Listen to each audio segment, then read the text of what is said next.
Selamat pagi, Oma, Opa, Bapak, Ibu, saudara-saudari yang terkasih dalam Kristus. Kembali lagi bersama saya Joshua dan Pastor Patricius Yuliana MSC dalam acara Oke Hari Ini, Orang Kudus Hari Ini. Selamat pagi, Pastor. Selamat pagi. Bagaimana kabarnya Pastor hari ini? Saya bersyukur bahwa sampai hari ini saya masih tetap sehat. Dan saya percaya Oma, Opa, Bapak, Ibu, Saudara-saudara juga tetap sehat. Dan itulah yang pantas kita syukuri, kesehatan yang tetap. Baik, luar biasa. Puji Tuhan, kita semua sehat ya Pastor ya. Nah, hari ini adalah hari yang istimewa karena tentunya saya ditemani oleh seorang tamu yang istimewa. Wah, tentunya pepatah mengatakan tak kenal maka tak sayang, Pastor. Nah, boleh dong Pastor bercerita sedikit tentang profil atau cerita singkat dari Pastor. Silakan, Pastor. Sebagaimana di bagian awal tadi saya menyampaikan, nama saya Patricius Yuliana MSC. Saya adalah imam biarawan dari tarekat MSC, Misionaris Hati Kudus Yesus, Misionaris Sakritisimi Cordis Yesus. Saat ini saya bekerja di Komisi Karya Tarekat MSC Indonesia, secara khusus saya di bagian karya-karya sosial kategorial. Dan karya-karya sosial kategorial itu saya bekerja di daerah-daerah pelosok. Saya mengunjungi di Papua, di Maluku, sebagian di Kalimantan Barat.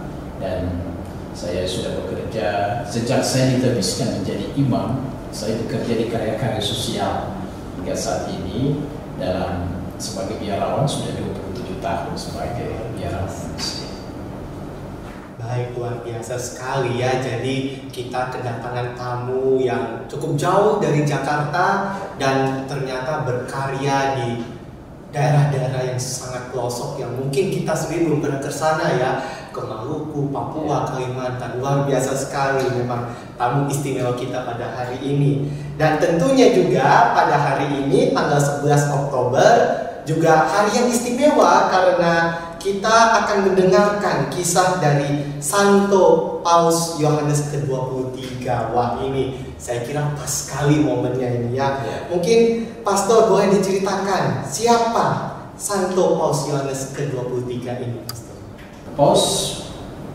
Santo Paus Yohanes ke-23 dapat digabungkan Santo Paus Yohanes ke-23. Itu berarti dia jadi paus. Dan sesudah jadi paus, dia menjadi orang kudus. Pasti ada keistimewaan. Oma-opa, Bapak, Ibu, Saudara-saudara yang terkasih. Santo Paus Yohanes ke-23 ini adalah paus yang ke-261 yang menjabat sebagai paus sejak tanggal 28 Oktober 1958 hingga 3 Juni 1963. Nama aslinya adalah Angelo Giuseppe Roncalli. Biasa kalau paus ada nama asli, sesudah jadi paus dia akan memilih salah satu nama, ya, memilih nama Yohanes, memilih nama Ignatius, memilih nama yang sudah dengan spiritualitas, dengan semangat yang mau menjiwai. Paus Yohanes ke-23 nama aslinya tadi Angelo Giuseppe Roncalli, dan dia memilih nama Yohanes ke-23. Dia berasal dari sebuah keluarga petani di Italia yang disebutkan juga bahwa itu petani yang sederhana. Dari kehidupan latar belakang kalau kita menelusuri, memahami dari data sejarah, Paus Yohanes ke-23 ini berasal dari latar belakang keluarga petani. Itu dari latar belakang masa kecilnya, masa hidupnya. Baik, dari latar belakangnya saja kita melihat bahwa nama aslinya Angelo Giuseppe Roncalli. Ya, baik.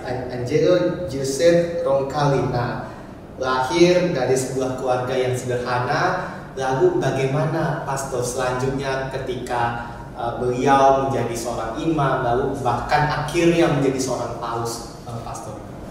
Sebagaimana panggilan hidup membiara, panggilan untuk menapaki yang disebut panggilan menapaki jalan panggilan Tuhan dari keluarga, dari latar belakang keluarga yang berbeda, kemudian orang menanggapi panggilan.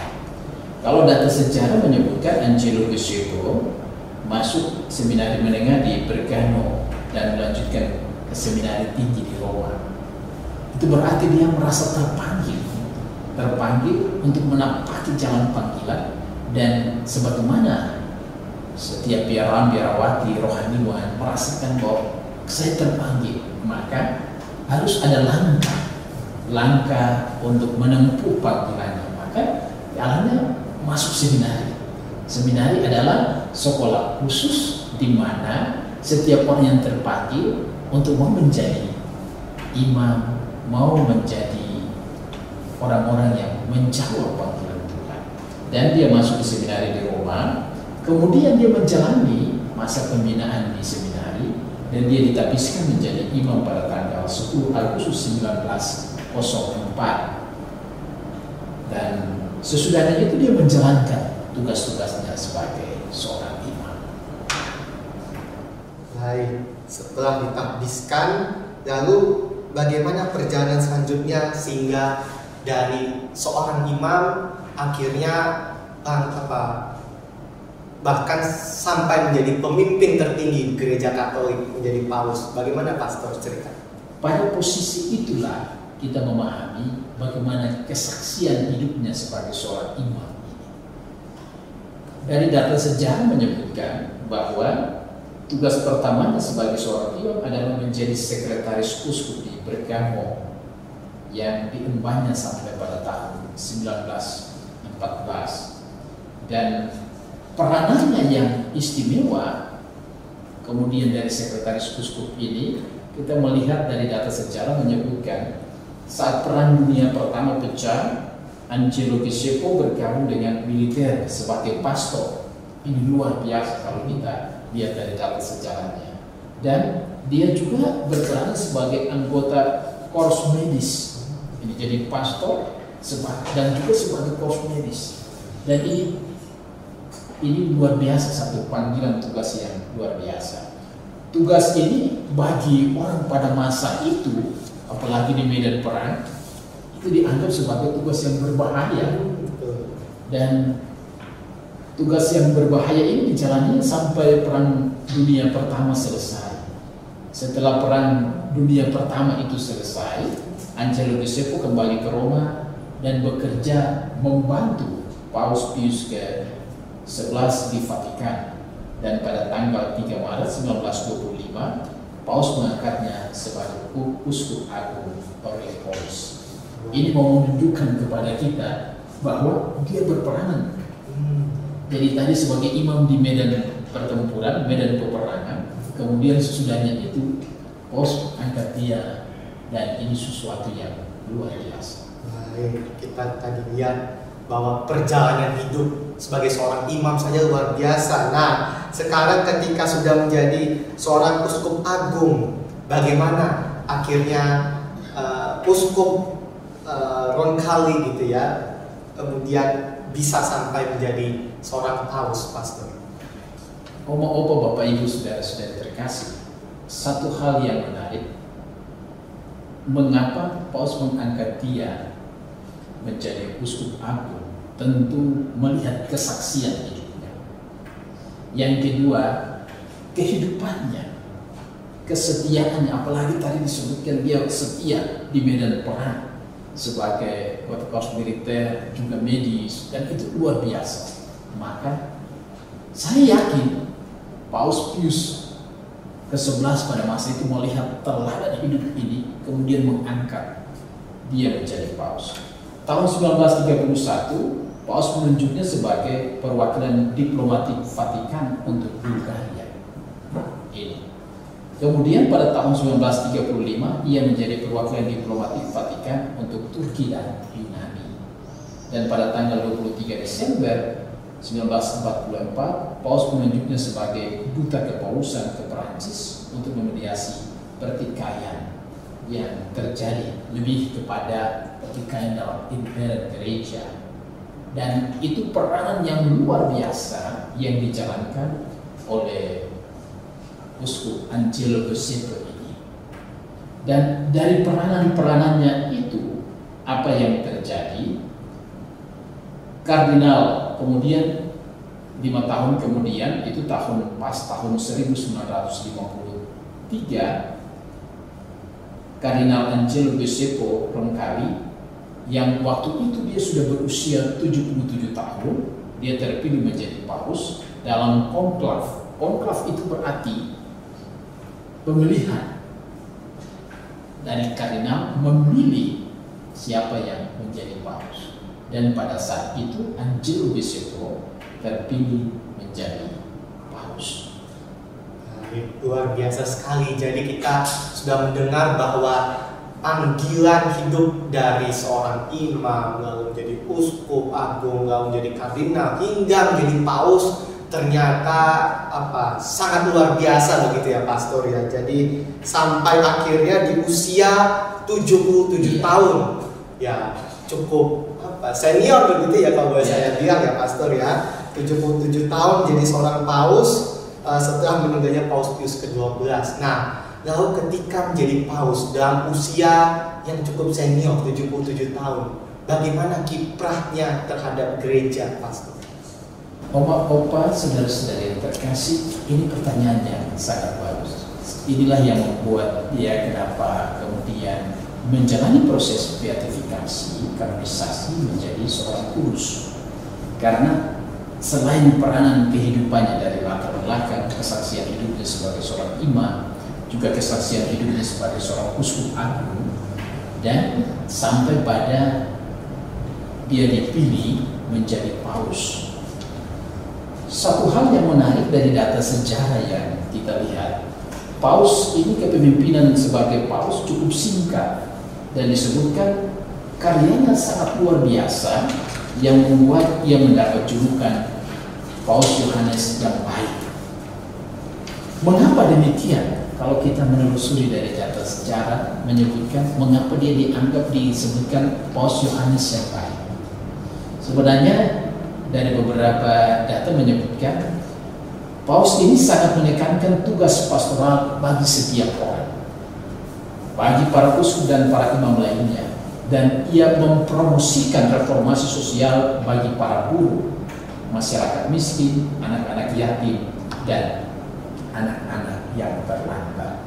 Ini sebenarnya kualitas-kualitas kepemimpinan yang menonjol dari Paus Yohanes ke-23 ini. Selain itu, Paus Yohanes ke-23 sangat dihargai oleh pemimpin gereja Kristen non-Katolik karena kerja kerasnya untuk menyatukan gereja Tuhan yang terpecah-pecah. Ini kesaksian hidupnya, dan sungguh sesuatu yang luar biasa bahwa Paus Yohanes ke-23 ini menunjukkan peranan di mana ada perpecahan antara gereja-gereja non-Katolik yang terpecah-pecah. Dia berusaha untuk menyatukan, dan sebagai seorang pemimpin gereja Katolik pada masa itu, dia sangat memberikan perhatian pada aspek ini. Selain aspek-aspek perhatian kepada orang-orang miskin, aspek-aspek perhatian secara khusus reformasi sosial bagi para buruh.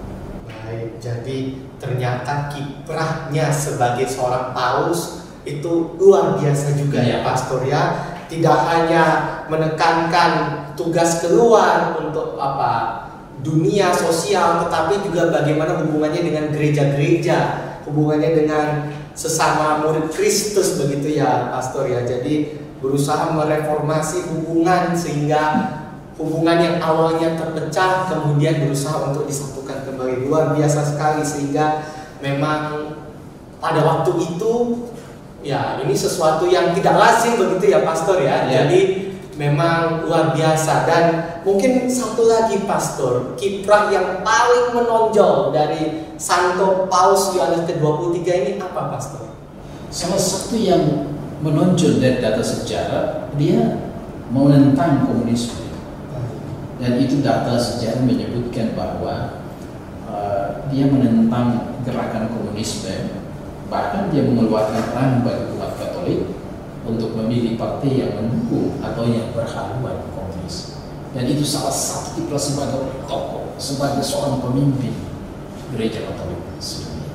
Baik, ternyata kiprahnya tidak main-main ya, bahkan berani mengeluarkan perintah untuk melarang supaya tidak memilih partai komunis. Wah, ini memang luar biasa sekali, gebrakan dari seorang paus yang cukup senior usianya, begitu ya Pastor ya. Betul, itu sumbangan berharga dari kesaksian. Itu gerakan kedua. Baik. Tetapi gerakan ke dalam, kalau iya. kita melihat lebih lanjut dari data sejarah menyebutkan bahwa pada tanggal 25 Januari 1959 Paus Yohanes ke-23 mengumumkan niatnya untuk mengadakan sebuah konsili untuk membahas cara-cara untuk memperbaharui gereja Katolik dalam dunia modern dan mempromosikan keragaman dalam kesatuan gereja dan membahas reformasi untuk gerakan ekumenis dan liturgi.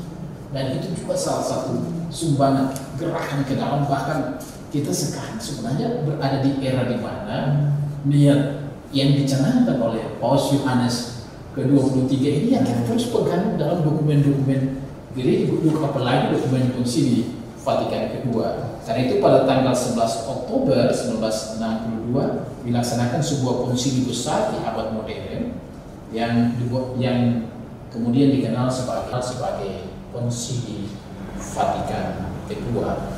Dan sebenarnya kita sebagai imam di gereja Katolik dalam proses pendidikan kita sudah melihat bahwa dokumen-dokumen konsili Vatikan kedua itulah yang menjadi era baru jawaban gereja dalam dunia modern. Itulah yang kita pakai sampai sekarang. Baik, jadi betul luar biasa ya Pastor dan kiprahnya, bagaimana Paus Yohanes ke-23 tidak hanya ingin mereformasi keluar, tetapi juga mereformasi ke dalam gereja itu sendiri melalui yang kita kenal sekarang sebagai Konsili Vatikan kedua. Dan tadi seperti Pastor bilang, kita hidup di era itu ya, betul ya Pastor ya. Nah, kita selain hidup di era itu, kita menikmati hasil-hasil dari era Konsili Vatikan kedua itu, bagaimana ajaran-ajaran, bagaimana apa yang diputuskan oleh bapak-bapak konsili, itulah yang kita pegang hingga saat ini. baik, jadi betul-betul luar biasa warisannya kita nikmati sampai detik ini, begitu ya Pastor ya. Dan terakhir Pastor, mungkin bagaimana dari berbagai kiprah dan panggilan hidup yang luar biasa ini, bagaimana akhir dari hidup Santo Paus Yohanes ke-23 hingga akhirnya dinyatakan kudus oleh gereja.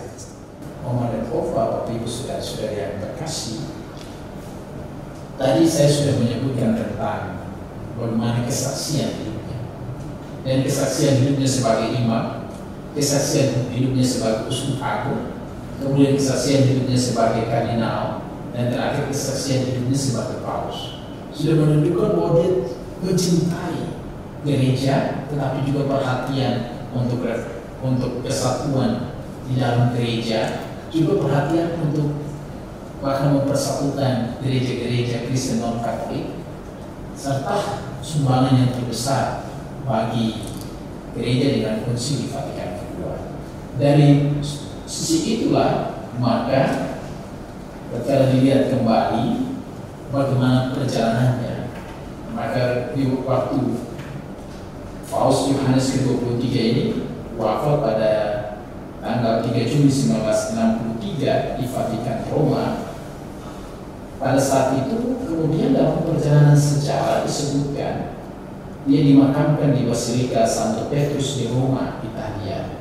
Dan pada tanggal 20 Desember 1999 oleh Paus Yohanes Paulus kedua, ya, berikutnya, ya, kemudian dia venerasi dan kemudian dibeatifikasi pada tanggal 3 September 2000 juga oleh Paus Yohanes Paulus kedua, serta kanonisasi pada tanggal 27 April 2014 oleh Paus Fransiskus, Paus yang sekarang. Beatifikasi, kanonisasi artinya dia dipandang sebagai orang kudus. Mengapa orang dipandang sebagai orang kudus? Karena tadi kesaksian hidupnya. Jadi dia sebagai imam, dia sebagai uskup agung, dia sebagai kardinal, dan dia sebagai paus. Luar biasa sekali. Jadi memang dari awal hidup hingga akhir hidupnya, Santo Paus Yohanes ke-23 memiliki kiprah yang luar biasa. Warisannya bahkan kita nikmati sampai saat ini. Baik, jadi dari cerita pastor kita sudah mendengar bahwa Santo Paus Yohanes ke-23 adalah sosok yang luar biasa.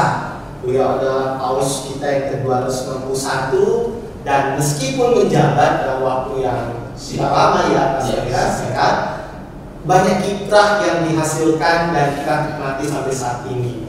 Mulai dari reformasi keluar, bagaimana kita membangun hubungan kembali dengan gereja-gereja Kristen non-Katolik, lalu bagaimana menyikapi persoalan dunia, reformasi sosial, lalu komunisme dan seterusnya, dan tentunya tidak lupa bagaimana reformasi ke dalam ya Pak Surya, melalui Konsili Vatikan kedua yang kita nikmati sampai saat ini warisannya. Luar biasa sekali memang Santo Paus Yohanes ke-23 ini. Baik, terima kasih Pastor Patris atas sharing iman yang luar biasa tentang sosok Santo Paus Yohanes ke-23 ini. Dan sebelum kita mengakhiri acara ini, kami mohon berkenan Romo untuk memimpin dalam doa. Oma-opa, Bapak Ibu saudara-saudari yang terkasih, mari kita bersatu dalam doa.